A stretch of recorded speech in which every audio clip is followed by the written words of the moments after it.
श्रीराम जय जय Ram. 2 February.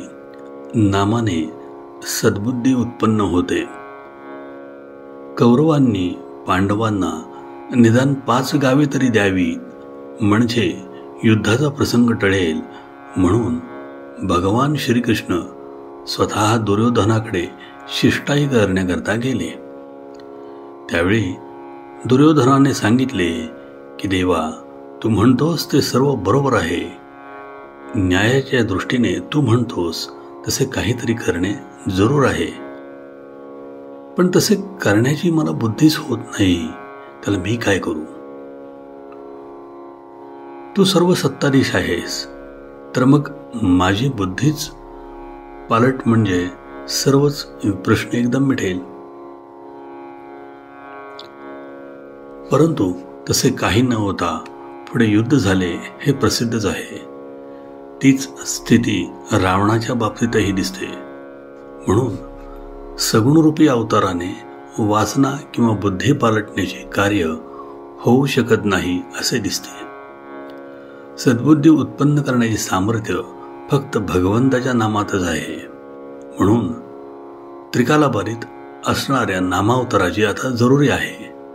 नाम म्हणजे भगवंतच आहे. ते नाम अनन्य होऊन आपण घेऊया. एका माणसाची प्रकृती बरी होती, पण त्याच्या पायामध्ये काहीतरी दोष उत्पन्न झाला. डॉक्टर म्हणाला की जीव वाचवायचा असेल, बाकीचे सर्व शरीर टिकवायचे असेल, तर पाय कापायला हवा. आता नुसता प्राण आहे, पण हात हलत नाही, पाय हलत नाही, डोळ्यांनी दिसत नाही, कानांनी ऐकू येत नाही, पण प्राण आहे तर उपयोग नाही. या उलट बाकी सगळे आहे, पण प्राण नाही, तरीही उपयोग नाही. प्राण आहे, पण बाकीच्या गोष्टींपैकी एखादी नसली तर चालू शकेल. समजा कानाने ऐकू येत नाही, नाही तर नाही, कुठे बिघडले? उपासना, अनुसंधान हे प्राणासारखे समजावे. बाकी व्याप आहे तो शरीराच्या इंद्रियांप्रमाणे समजावा. यात भगवंताचे अनुसंधान चुकले तर प्राणच गमावल्यासारखे आहे. ते सांभाळून जे करता येईल तेवढेच करणे जरूर आहे.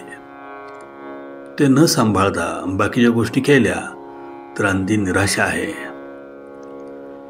आमच्या मनासारख्या गोष्टी होत नाहीत म्हणून आम्ही दुःखी आहोत असे म्हणण्यापेक्षा ती गोष्ट आमच्या मनात आहे हेच दुःखमूळ आहे.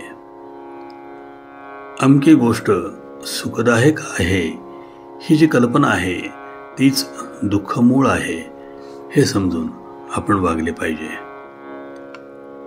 मांजर उंदरांशी खेळते, ते त्याला धरील, परत सोडील, पुन्हा धरील, पुन्हा सोडील, पण शेवटी प्राण घेईलच त्याचा. तसे काळ आपल्याशी करतो आहे. अशेत गुंतवून ठेवील, पुढे जाईल. आपण पहिल्यापासूनच हे ओळखून राहावे की असे गुंतून राहण्यात काही फायदा नाही, आणि अनुसंधान ठेवले तरच मनुष्याचे कल्याण होईल. नाहीतर फार कठीण आहे. मी म्हणणारे, दुसऱ्याला ज्ञान सांगणारे, विद्वान, शास्त्री, पंडित सर्व खरे भ्रमातच आहेत. म्हणून म्हणतो, एक करा, अनुसंधान टिकवून जेवढे करता येईल तेवढेच करा. आजचे बोधवचन. आपल्या इच्छेनुसार गोष्टी घडत नाहीत हे भगवंताची कृपाच आहे. श्रीराम जय जय राम. जयाचा जनी जन्म नामार्थ झाला, जयाने सदा वास नामात केला. जयाच्या मुखी सर्वदा नाम कीर्ती, नमस्कार त्या ब्रह्म चैतन्य मूर्ती. जय जय रघुवीर समर्थ.